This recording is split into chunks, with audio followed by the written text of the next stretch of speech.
You're listening to The Money Hour with your host, Tina Mitchell, and co-host Keelan Harvey on Alternative Talk AM 1150.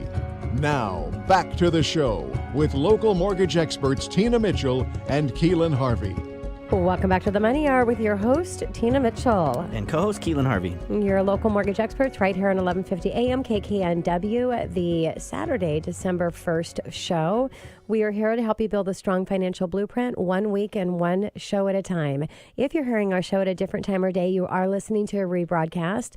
To talk with the guests that we have on the show or make any suggestions that you have for a future show, feel free to call in at 1-855-400-1150. Again, that's 1-855-400-1150 or online at themoneyhour.com.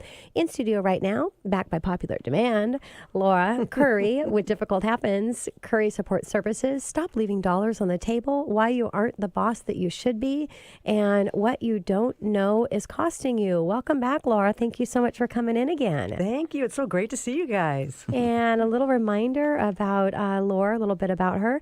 Lara is a podcaster, speaker, and an author of Difficult Happens.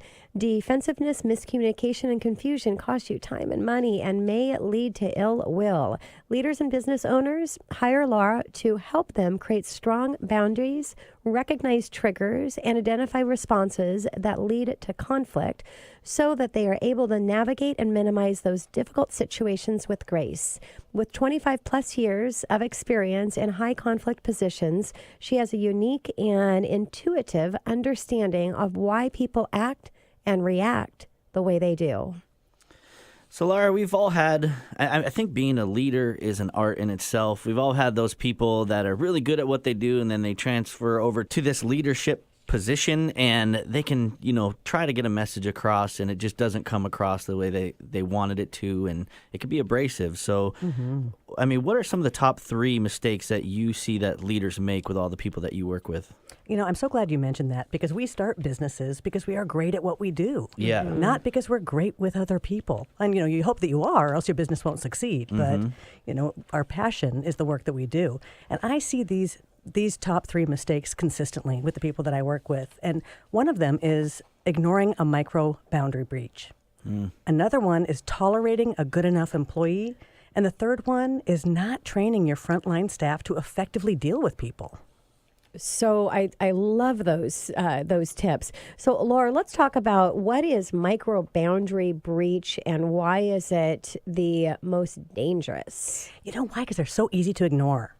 Someone starts to call you off hours, or they start to ask you for your work product for free.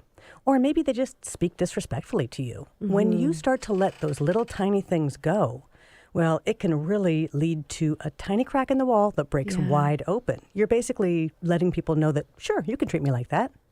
Yeah, and and in my coaching program, I do one of the mind shifts and one time in your business is rejoice in the small successes because the small successes are going to have a ripple effect. On the same hand, just what you're talking about, those small not successes or those small irritations are going to have a ripple effect. So you've got to really nail it. Yeah, love that. Yeah, it kind of takes you to recognize that too as an individual. You can let these things happen and it's like Tina just said, you sweep it under the rug and next thing you know, you have this elephant in the room that they might not even be aware of. Well, it's kind of like a marriage too. Yeah, touche. There you go. I wasn't going to go there. This is an all-around thing. I wasn't talking about my marriage. Oh, I was going to say, I'm not getting in trouble.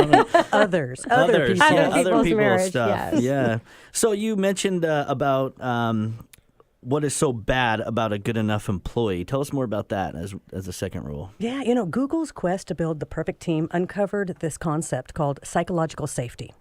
They could build a great team if everyone on the team felt psychologically safe, which basically meant no one's going to make fun of me behind my back. No one's going to diss my ideas. Cool. I just feel safe in talking with my team members. When you've got a good enough employee, then you tolerate their behavior. Everybody knows that they're not holding their weight. Everybody knows that they're kind of phoning it in. And when they see that and they see you tolerating it, it really kills morale. Yeah. And they might feel like they can't say anything to you. And so they then feel psychologically unsafe, which can really impact morale. And, it can lead to a really dysfunctional team. Yeah. Wow. And, we all know in leadership and company leaders that you have to have a great training program set up in all areas of the business. But I really doubt that there's a lot of them that do this at all, or definitely not at a high level. In one of what you talk about is training your staff to deal with people. So that seems like it would be a common thing to do, but you don't see it a lot. So can you talk a little bit about that, Laura? Sure. This is why I am so passionate about what I do. I love to get in there and in just one half-day workshop, the entire team can understand how to identify when people react in a way that may go off the rails. You know, in the work that I used to do as a guardian for the court, I would see frontline staff members in law firms where, you know, it's divorce attorneys mostly, and they're talking about custody for children. So right away, a little bit of a difficult situation. Yeah. You know? People are coming into it a little triggered, a little worried, you know, and you get some frontline staff member that is disrespectful or dismissive or on their phone doing their thing, snappy, chatty or whatever, it can really set people off, you know, and when you don't identify that. So just letting your frontline staff know about how to recognize a triggered reaction, how to listen in the way that people feel heard, because there are many different ways that people feel heard. And just being respectful, it can be such a simple thing, you know? And which is a huge benefit, just dealing with their coworkers inside the company. So this is an internal training of internally how to work together, as well as externally how are you treating your business partners and clients, right? Exactly, because you may have an extrovert in the office who is so much fun to some people. And then you've got an introvert in the corner who's like, for the love of all things great and small, please be quiet so I can do my work. But if you don't understand the differences, and you can have that psychological safety where you can say, hey, Bob, you know, I'm going to need you to tone it down a little bit. You know, can we do that over the lunch hour? Bob needs to come visit us in studio this Bob today. guy. Who's this Bob guy? Who's Bob? He's in trouble. I know that. He's in big trouble. You know, it's funny you say that, Lara. Like, you know, even when you hang out with your friends, I think it's like melding a cocktail, right? If you just throw like this wrong ingredient in there, like black licorice, doesn't go well in this drink. Like, I'll purposely invite different groups. I'm like, no, Steve's not coming today. It's going to be a mess if Steve comes with this group, you know? So you are good. Well, hey. So who wants black licorice? yeah, I don't know. To I each like their the own, purple. I guess. I'm good. But, you know, personality types are a huge thing. So could you tell us a little bit about the kind of conflict and personality types? Yeah. So, you know, we all have a conflict personality type. And it gets expressed when we are defensive or anxious or feel attacked. We get shut down or embarrassed, right? And so when you get that conflict personality style up against somebody else's conflict personality style, oh, well, it's like a bomb going off. That's when conflict can really escalate.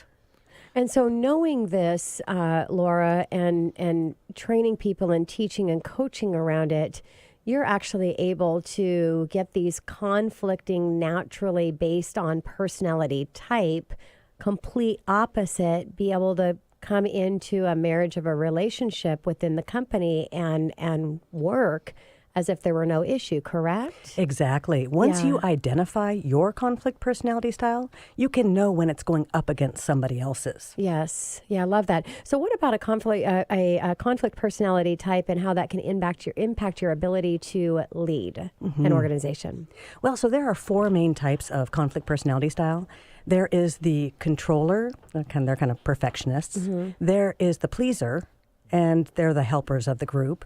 There is the victim, and I think we all know a victim mentality. And then there's the avoider. The avoider can be very difficult to deal with, especially if you have a controller conflict personality style, because you want to, you want them to do what you want them to do. You want to kind of micromanage the situation. But when you get an avoider, boy, they can slip right out and you can't nail them down.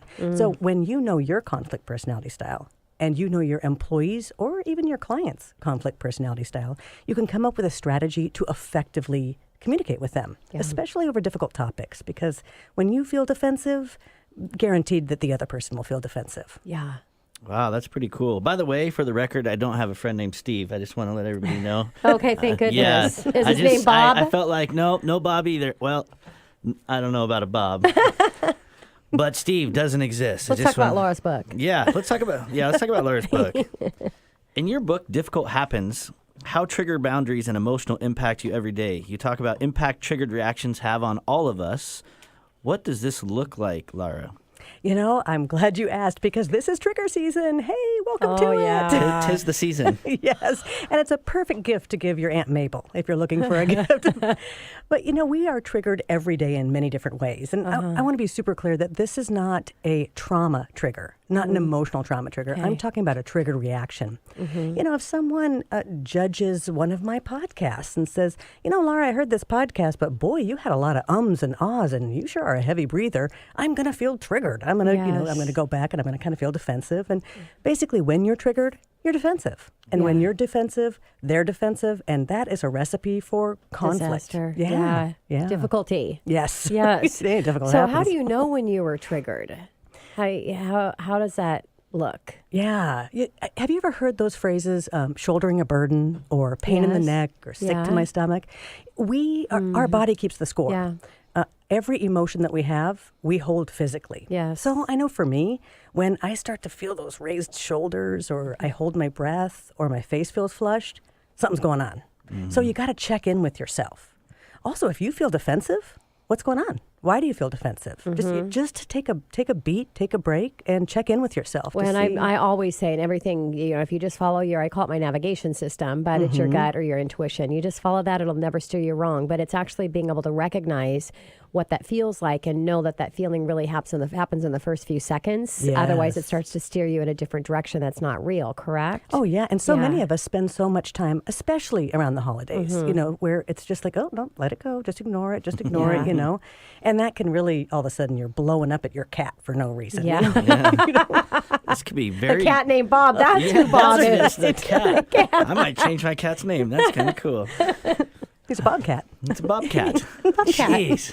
You can't get a... Never mind, I won't go there. There's a really cool cat you can buy that looks like a bobcat, but whole nother show. I'm interested about that. Okay. What about, how do you know when you trigger somebody else? I was once talking to a client of mine, and all of a sudden they got a little curt, a little short, and then, gotta go. And I'm like, wait a minute, I think I triggered them. When you're talking to someone and the entire demeanor changes, it's sort of like the air in the room changes, or their behavior changes, or they get defensive, or maybe a little aggressive. Something's going on. More than likely you have triggered them. And so what do you do about that? I mean, how can you fix the situation so it's not going to have a ripple effect? The first thing you do is acknowledge that you've triggered them and slow down. Pace the way that they're speaking. Okay. So you want to give them a lot of time to kind of process because they might not even know that they've been triggered, right? And the second thing that you do is you kind of want to figure out what around it. What was the topic that you were discussing before the change in behavior? Interesting. Well, so it was more than likely a topic trigger. Or was it the verbiage that you were using? Maybe you were using some verbiage that they found a little offensive. It could have been a verbal trigger. Yeah. So there are many different types of triggers, and when you know the different types, you can identify what it was and clarify and verify. Yes. Sometimes doing just that is all you need to do. I love that. And it sounds like just like a personality, profile, just really understanding how each of those work. And then you can really work around and you can get along with everybody. And that's really what life is all about, right? Absolutely. Yeah. Absolutely. Laura, thank you so much for coming back in studio. It's always a pleasure to have you here and look forward to having you back very soon. Thanks. It's always a blast. And let me know when you want me to come back on your podcast. Ooh, love it. All righty. Coming up next in the Money Hour, relationship marketing in a digital era, how to show up on social media. Sarah Frink with Real Marketing Solutions right here at 1150 AM KKNW after the short break.